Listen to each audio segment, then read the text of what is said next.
how to turn on or turn off flip image for LXR camera on Blackmagic. So if you want to enable or disable the flip image feature for LSR lens or camera on your Blackmagic app, then this video is going to walk you through how to do this step by step. So if I don't know this, you found this often informative, please don't forget to like and subscribe.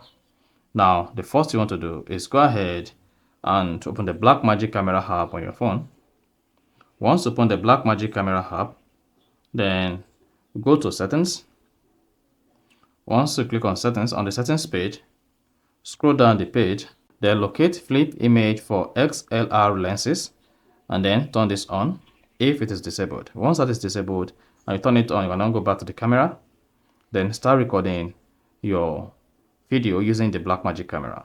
Or if you want to disable the feature as well, to disable flip image for SLR lenses on your Blackmagic camera, just go ahead disable this and then come back to camera and that's start making your recording. So that is basically how to turn on or turn off flip image for SLR lens on Blackmagic camera.